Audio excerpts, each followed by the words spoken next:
Hi mate, thanks for joining. Today we're going to be talking about a very important topic, which is how to not get burgled. Now in my experience, it comes down to three fundamental things to make sure that you make it as unlikely as you possibly can to get burgled. Now there are obviously hundreds and hundreds of different types of products there that are out there on the market trying to tell you that this is going to be the best way to protect your home, to protect your business, to protect whatever it is. But in my experience, being in the industry now for over 10 years, coming on 12 years, I have seen pretty much every scenario you could imagine. And I have listed out the three top things you can do to make sure that you make it as unlikely as possible to have to deal with a break-in in your home, which can be really traumatic and really awful and terrible. I've seen it way too many times. So I've compiled this list of three and we're going to run through them together now. Number three is absolutely free, won't cost you anything, and funnily enough, something that is, in my opinion, one of the most, if not the most common reason for getting burgled. And actually it's something that we've all been guilty of and some of us don't even realize we're doing it. So it's a really important one, number three. But we're going to start with number one, and it is lighting. Now, what kind of lighting do I mean?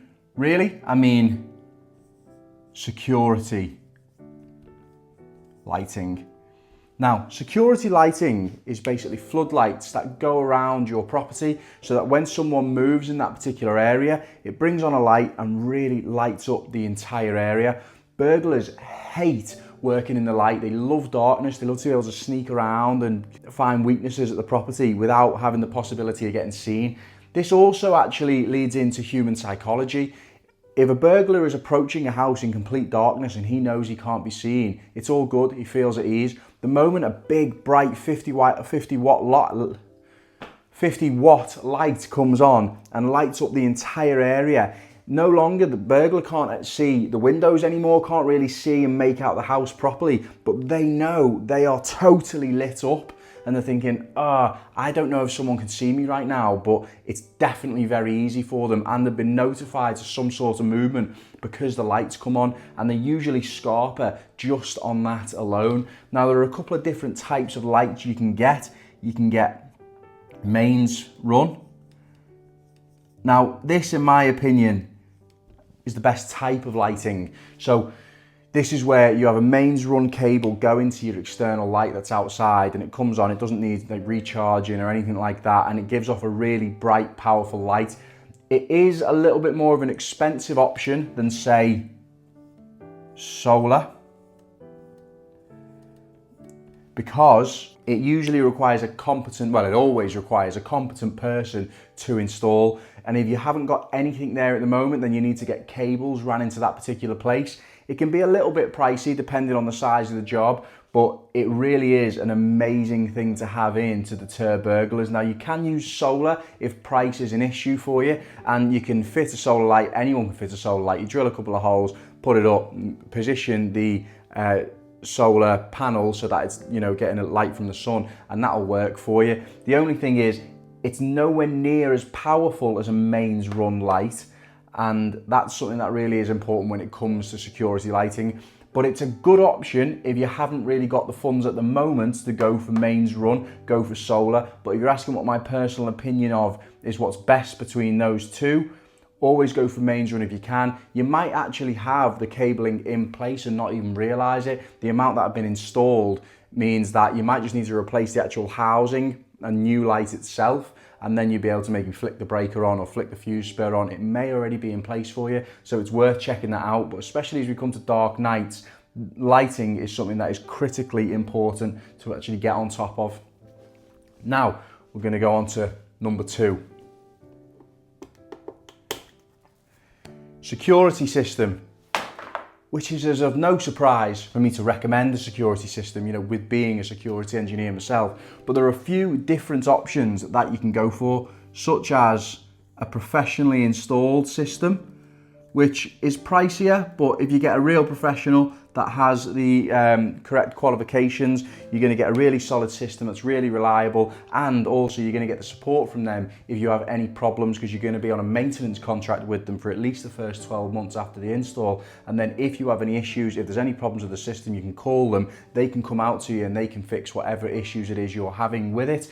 The only thing with pro installed systems is they're pricier, so you could also go for a DIY system. If you go for a DIY system, you just need to have a slight bit of competence basically, and then you're going to be able to put the system in yourself, save yourself a lot of money, and have similar, if not the same level of protection. Security systems are excellent in terms of deterring burglars because they give a great visual deterrent with, say, an external sounder on the wall, and it means that a burglar coming towards a property will see the external sounder and go, oh, that house has got an alarm. So it just means it's an extra level of deterrent for them to stay away, because they don't want to be noticed. They want to be able to get in and get out without anyone seeing them, without anyone being none the wiser. And then it's been hours before they get discovered. And that means that makes it very more unlikely that they're going to get caught, because every hour that passes is just making it significantly more unlikely that that person is going to get caught and that you're going to get your belongings back. So that's worth bearing in mind.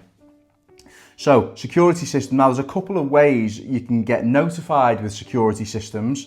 You can have an app-controlled security system, which is the way most people have gone now, to be honest. This is the most common that I install. And basically, it means when the system goes off, not only will it go off externally and go off internally, it's going to send live critical alerts to all app users so that people know that there's an alarm event going on. Now, you also can go a step further if you want to, and go to a monitoring station. Now, a monitoring station is a specially designed place where if you have an alarm event, they get the notifications to say there's an alarm going off here. We're going to contact the people who, say, live at the property.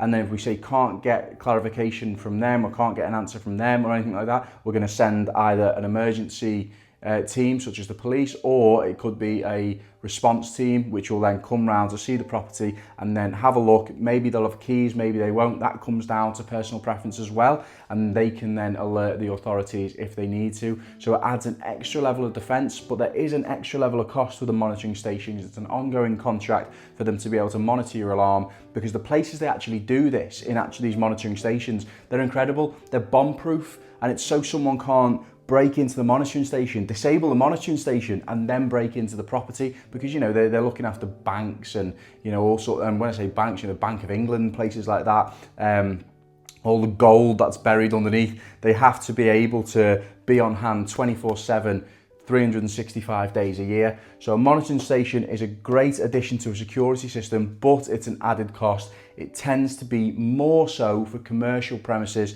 with a lot of valuables in, or maybe you've got a house which has got serious valuables in, and then it might be worth considering as well to go for the monitoring station.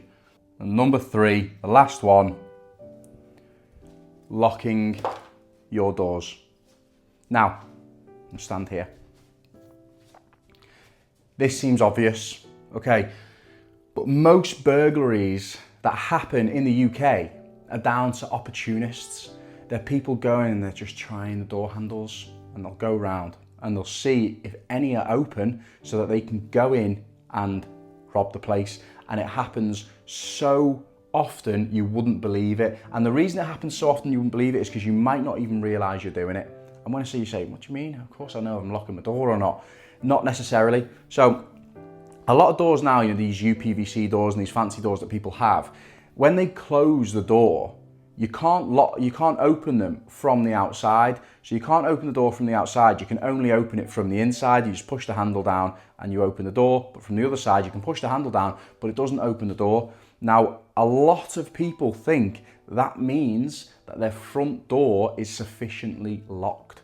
And it's absolutely not. I've been to loads of quotes for security systems after people have been burgled because of this exact reason. You need to always turn the thumb turn lock or turn the key, because people can reach through the letterbox, and if they're able to, they can knock down the handle from the inside and that can open the door. There's also devices that you can get which you can feed through the letterbox and push down the handle, and then that opens the door. So people think they've locked their door sufficiently and they haven't. They need to use a proper thumb turn lock or the deadlock with the key. Otherwise, your door is not locked and people can still quite easily get in, and they can be as quiet as a mouse, go through your entire house without you noticing, and you don't know until the morning. Trust me, I've seen it happen loads of times. And also, if you've got, say, a wooden door and you have a Yale lock that's on your door, and you've also got a mortise lock that's on your wooden door. Now, I'm guilty of this, I really am.